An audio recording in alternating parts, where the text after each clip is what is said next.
Lord be with you. A reading from the Holy Gospel according to Mark.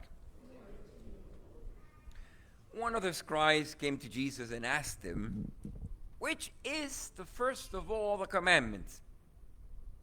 And Jesus replied, "The first is this: Hear, O Israel, the Lord our God is Lord alone. You should love the Lord your God with all your heart, with all your soul, with all your mind, and with all your strength. The second is this: you shall love your neighbor as yourself. There is no other commandment greater than this." The scribe said to him, "Well said, teacher, you are right in saying that he is one, and there is no other than he, and to love him with all your heart and with all your understanding, with all your strength, and to love your neighbor as yourself. It is worth more than all burnt offerings and sacrifices." And when Jesus saw that he answered with understanding, he said to him, "You are not far from the kingdom of God." And no one dared to ask him any more questions. The Gospel of the Lord.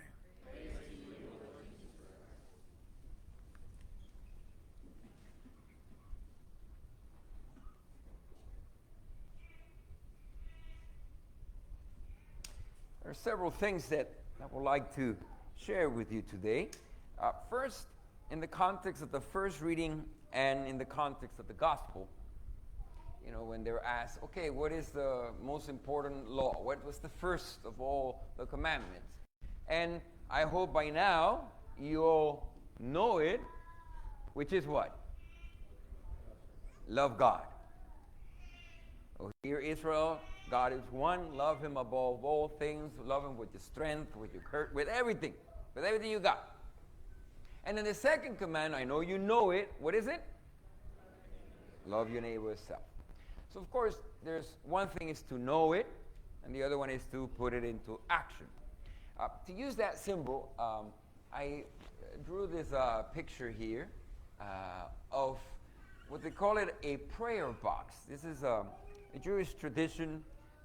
Those who are more of the Orthodox, more conservative Jews, you probably see this if you go to the most likely a Jewish town or to the Holy Land. And you will see that as a prayer, in this particular picture, this gentleman most likely will be praying in the wall of lamentation. I'm not sure. But you put a little, you see, it's hard to see it. Well, you could probably see it from here. There's a box in his forehead. You see the box in the forehead? And it's not a flashlight, or it's actually a box. And then it's wrapped around his forehead, around his head, and it goes down. And then there's another one wrapped in his left arm. And there's another box in the left arm. It's difficult to see it, but it will be in this section over here. Let me see if oh no, it's right here. It's in the bicep. So there's the box here, and there's a box here, and the forehead and the bicep in the arm, left arm. So, and inside that box, a typical Jew will put, I think it's 5 different scriptures, of course, in very tiny little words, and put it inside the box in both boxes. And one of those 5 scriptures is the one that we heard in the first reading and in the gospel today. God is one. So the idea of God, above all things, one, keep that in your mind, but also where? In your arm, in your hand, in action. And you tie yourself to the commitment of action. And therefore, what Jesus says, the second one is love neighbor as yourself. There is how we demonstrate that God is one and that we love God above all things. So there's the importance of having it in your mind and keeping it handy, literally handy, hands-on, putting into practice what we know it is to be true. God is one, love him above all things, and on the arm, action, love your neighbor as yourself. In that spirit, I also want to highlight that last Sunday, our bishop, diocesan-wise, while in the St. Jude Medal Award ceremony, this is a ceremony where once a year, all the parishes will nominate a candidate to receive the St. Jude Medal Award. Will be a parishioner who exemplifies the virtues of what it is to be a Catholic, who really proclaims the gospel, and if we follow the same imagery, not just in their head, but in action. So every parish will nominate one. The bishop will review it and then accept it or not, and then that person is invited to receive the St. Jude Medal Award. Now, last Sunday, in that ceremony, he what would be the word? Promulgated, or I think that's the word, promulgated, what now is summarized in this nice little booklet. Become familiar with it, because in the future I'm going to be referring a lot to this. You remember several years ago, was that 4 or 5 years ago, the bishop, when he arrived to our diocese, he made a whole process of discernment as to see where should we focus as a diocese. And out of that came what?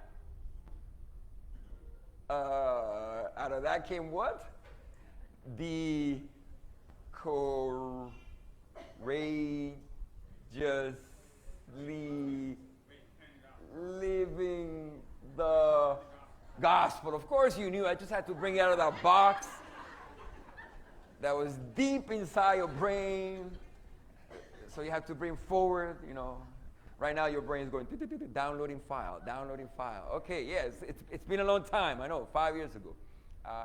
And then that led the whole pastoral plan of our diocese of courageously living the gospel. Does that ring a bell now? Ding! Download completed. Very good. All right. It was really like a 3 or 4 year plan, but in the midst of that, COVID happened and a whole bunch of things happened, so it kind of got extended so that we could continue fulfilling the goals that we set as a diocese. And many of those goals truly were fulfilled. Among them, one was the focus on youth and family, and we're reaping the fruits of that focus in our parish as we have a youth hall and a family ministry program and so on and so forth. And there were other things that eventually I would like to discuss and review what was accomplished. But now there is a sense of, okay, we look back, we review, how did we do, how did we not do, okay, and now let's continue projecting ourselves forward. So what he promulgated last Sunday was what do we call that? The second part, or the continuation, or the second part that was not anticipated, but the continuation, the phase 2, I don't know what to call it, but going back to courageous living the gospel, where we at now, all right, let's continue moving forward. So based on the information of his discernment when he arrived, but also adding to his discernment the whole process that we went as a diocese of the process of synodality. Is that another word that rings a bell? Synodality? All right, download it from your file. I know it's all the way in the back, bring it to the front, okay? Synodality is a reminder that we are a pilgrim people, that we are walking towards the heavenly Jerusalem. And as we walk together as a community of faith. So the importance of consultation, the importance of hearing the different voices, those who are here, those who are not here, the voices of the minority, the voices of the ones in the hierarchy, those who are not in there. So to hear the voices so as to together discern the will of the Holy Spirit, the will of God, and where the Spirit is leading us. So adding to the courage of living the gospel, and adding through the whole process of synodality, where a whole bunch of people, dioceses, and people inside the church, outside the church were consulted, he now promulgates this new version of the courageous living the gospel, or the continuation, or the, I got to come up with a better word. Phase, what you said? Next phase. Next phase. The next phase. Of course, there will be always a next phase and a next phase, because until the ends of time, we've been given a mission to evangelize, to go out. So this will continue until the ends of time. I'm sure there will be other pastoral plans as we draw closer to the ends of time. Now, this one is called A Call to Conversion. Repeat after me. A call to conversion. So now start typing it in your little box so that it will be right there, because you're going to be hearing that a lot. A call to conversion. It says, a call to conversion, courageously living the gospel. So it is still in the spirit of courageously living the gospel, but now with an emphasis to a call to conversion. I'm not going to go more in depth with this now, except to mention the fact that it was promulgated last Sunday and that we're going to start hearing much of this. I've started to browse through it, but I'm proud to say that as a parish, we are pretty much living it out. So this is a beautiful way to articulate a goal that every parish and us as a diocese should be doing in our parishes. But as I read it, it's like, oh, check. Oh, we're in the right track, which only confirms that we truly have been discerning the Spirit at work in our community, the Spirit that is at work in the diocese, the Spirit of the Lord that is at work in the world and leading us to the ends of time. So I'm proud to say that as I read it, it's like, oh my God, we were right on target. And a lot has to do because we did our own discernment. Remember that? When I arrived here, 1 year after I arrived, we did a whole discernment process, and there were 3 priorities that we as a parish could actually say was our pastoral plan or our way of courageous living the gospel, or in many ways anticipating the call to conversion. All right, bring it from your files. What are the 3 priorities that we discern as a pastoral plan in our diocese, in our parish? Hospitality, young families and the youth, vulnerable adult. I'm glad to know that at least that's really right there, because it's not only in our heads, we've been doing it. You see, when we start doing things, what is in our head put into action, we are more able to remember. Now, if we now put into the equation that that's been our priority, and here came Hurricane Helen and then Hurricane Milton. And notice how, without knowing that Milton was coming our way, and our discernment of the Spirit who knows what will be coming afterwards, we were already preparing to respond to the situation of the hurricane. You notice that? What we have done as a parish is the result of us focusing in hospitality, welcoming all to our community, focusing on the youth and the family, and helping the vulnerable adults. Because that has been our priority, when the time came, we were ready to not just have it in our box, in our mind, but ready to put it into action. Now, speaking of faces, now I'm going to use the word for faces. As a response to the Hurricane Milton, so far we've been working in the first phase, which was to bring food and water, and I'm truly grateful of your generosity and how you responded. I'm very proud of you. And I'm thankful to St. Vincent de Paul to taking on this task of receiving all those goods and food and water, and to distribute them accordingly. So thank you, St. Vincent de Paul. Thank you, a parish of St. Rita. And that's been our main focus, because that's the most immediate need. Then after that, we build out on what happened last Saturday. What did we do last Saturday? We had a cleanup. We saw that there was another need, especially the need of the vulnerable adults who were unable to clear the debris, cut trees. So what do? We came together as a community and responded to the need of those who couldn't do it for themselves. We pulled our resources together, and I was counting that we're somewhere between 20 to 25 families and homes where benefit from our project of the cleaning up. Now, as we begin to see a phase 3, so we're going from food and water, phase 1. Phase 2 is the cleanup. There's a phase 3 that we can anticipate is going to come our way, and we need to start preparing to respond to that.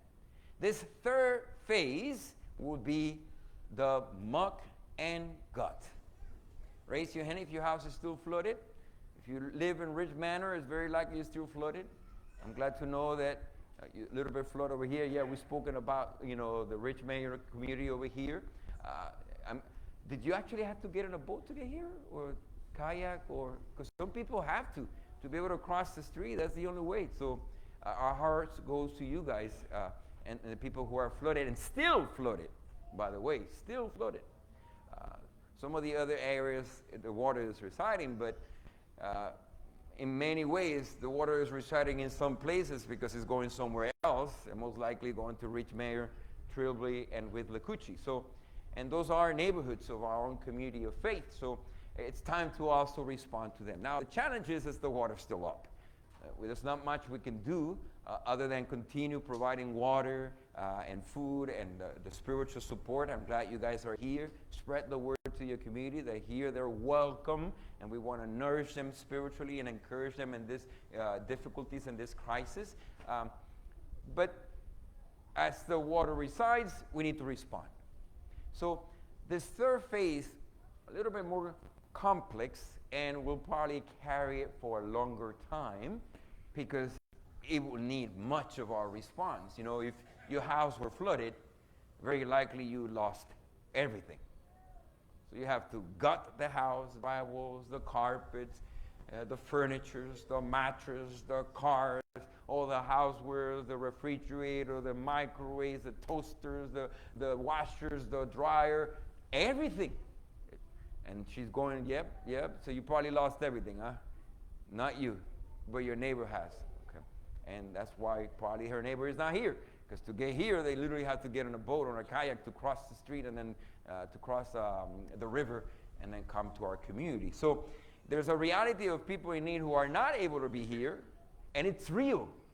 If you haven't driven by Rim Major, I encourage you to try to. You won't be able to cross, but it's a real situation. It's a real crisis, and those are our brothers and sisters. So these are a couple of things that I would like to do. I'm going to take full advantage of the upcoming celebrations of Thanksgiving, of Advent, and Christmas to be our response to this muck and gut phase, the third phase. So I'm going to pull my phone because I want to see my Google Calendar of several events. You feel free to draw your smartphones if you like to start plugging in and save the date. First, save the date. This Friday, 8 o'clock in the morning. If you are free, if you're available, if you're not working, or if you could take the day off, we're looking for volunteers to be trained in how to do a muck and gut, because it's pretty technical. There's mold, there's asbestos, there are complications, and if the water got mixed with sewer water, then it's very technical of how to do this. And we need people to be trained as crew leaders that could help the rest of us of knowing how to do the muck and guts. So this Friday, there's a training at 8 o'clock in the morning. Not only will we get an orientation, but then we'll go into a house and put it into practice so that we know how to do this. That's this Friday, November the 8th. There's more information in the bulletin about that. Now, the next 2 weeks leading to Thanksgiving, we would like to now focus our food drive to be specific items for Thanksgiving. So not just any type of water and food, but now we're going to do a very specific list of items that we need so that we can go to those families and at least give them a nice Thanksgiving dinner. So the next 2 weeks leading to Thanksgiving, culminating on November the 23rd, is when we're going to distribute the dinners for this family. Now, also, November the 23rd, that's the day that I want everyone to reserve, as many as you possible. What day did I say? 23rd. Oh, November 23rd. What day again? 23rd. Oh, yes, right here. What day again? 23rd. They say if you repeat it 3 times, you will remember. So write it in your little box in the of your forehead. Okay, November 23rd. That's the day that we're preparing, not just to distribute the food for Thanksgiving, but also to do the muck and gut as a parish. My hope is that we have enough teams to divide into at least 10 teams and at least help 10 families in this project. Now, when we do that, it will become very real of the need and the crisis that they're going through. And we're going to see very concretely the things that they've lost, because many of them will have to put it in a dumpster. And that will make it for us very real of how much in need they are. And for us to come together so that as we move into the Advent season, remember Advent, preparation for Christmas? Remember Jesus and Mary looking for a place to give birth to the child Jesus? We're going to kick up a whole campaign of welcome the Holy Family by helping another family. Welcome the Holy Family by helping another family. Repeat after me. Welcome a Holy Family by helping another family. So 4 weeks in which we're going to be doing that. And by then we will have sort of a wish list of items that these people are in need of. And then that's how we're going to start putting our resources together to try to provide for them some form of Christmas gift that will help them in their reconstructing, the rebuilding of their homes. You see what I'm doing here? It's not just love God above all things, but it's neighbor as oneself. So there's the action piece that we not just speak of it, we have to put it into action. So keep those days in mind. Now, November, what was the day we're going to do the cleanup? Oh, thank you. Yeah, November the 23rd. So that we don't lose track of the two, what's in our heads and what is in our hands in action, loving God above all things and neighbor as self. We're going to have a special liturgical event on November the 24th. So November the 23rd, we're going to go out and help people. November the 24th, Sunday, we come to Mass. But that day is a very peculiar day, very special day in the liturgical cycle. I'll give you a free confession if you know the answer. November the 24th. You could cheat. You could use Google if you want. Liturgical calendar. This year, November the 24th, 2024, we celebrate Christ the King. Free confession, free confession. Good. Your nephew's birthday. Is your nephew Christ the King? No, okay. But it is his birthday, okay. This year it fell on that day. Not always. So the celebration of Christ the King is the end of the liturgical cycle. And in the spirit of, oh, come on, stand. Let me see your shirt so people can see it. His shirt says, National Eucharistic Revival. Does that bring something in your brain? Yeah, that's another thing okay, thank you very much. Nice motto with nice shirt. The whole bishops of the United States have been pushing for this revival of the Eucharist. So we're going to tie it all together on November the 24th with a Eucharistic procession. Not just around our church property, but we're going to go from here all the way to downtown Dade City, in front of the Capitol, in front of the courthouse, and there proclaim that Christ is the King, above any other ruler, any other governor, any other law. Christ is the King, and love him above all, and neighbor as self. So notice the two things we're doing. November the 23rd, we're putting our faith into action. November the 4th, we're putting our faith so others can see it and proclaim it and evangelize. How we do that as Catholic? Through sacramental symbols and through the sacrament. So that would be quite powerful. I could already envision it. This November the 24th in the afternoon, all of us walking towards downtown.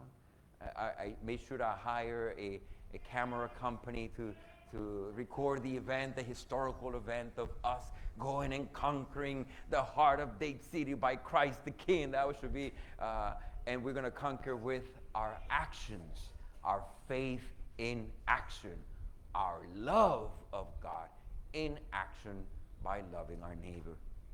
Now, I conclude with this. All this, it could get lost in abstracts, loving God, loving neighbor.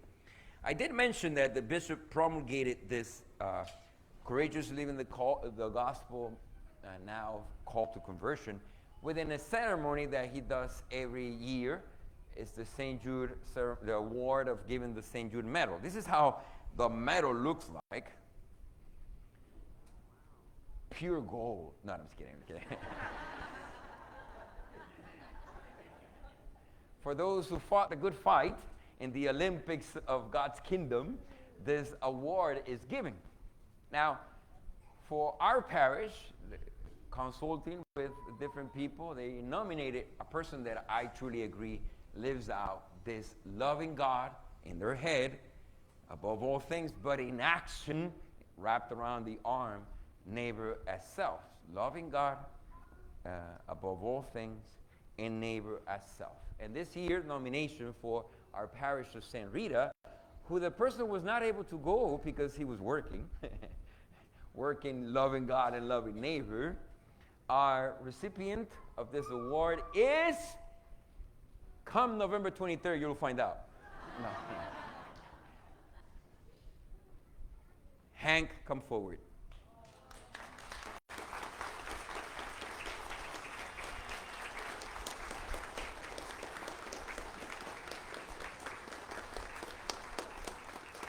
You know we got the right person. When after the nomination was given to the bishop and the bishop accepted, he says, I don't feel comfortable with that. I can't go there. The humility to recognize. That's a virtue right there that in of itself deserves this award. Hank, thank you very much for your testimony of love and faith. And to you, the St. Jude Medal Award. Show it to people. Lift it on high. He fought the good fight.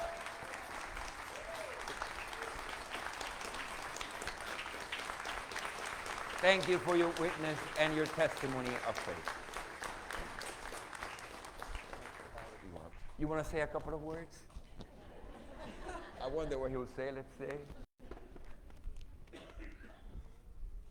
Well, even when I was in the military, whenever I did my job as a flight engineer, if we had a problem on the airplane in flight or on the ground, I did my job. And a fella asked me one time, he says, do you ever pray before you fly? Or do you pray when you have problems? And I said, no, sir. And it threw him for a curve. And I said, what I do is I take my station before any of the other crew members. I go through all my emergency procedures, and then I pray to ask God to help me to do my job if we had a problem in flight, a fire, or whatever. I said, because at that time, you don't have time to do anything but do your job. So, after my wife passed, I fell into a dark place. And thank God for Father Carlos. He helped me get my feet back under me. And all the time I had taken care of my wife, I kept St. Jude in my heart, and I prayed every day to him. Well, after she passed, all of that went by the wayside. My prayers, my faith, and even St. Jude. So, in closing, I guess St. Jude found me once again and says, I need to come back. So, anyway, I don't accept this just for myself. I accept this for all my St. Rita's family, everybody who's helped me to come back and do what I do. So, thank you, family. Thank you, Hank.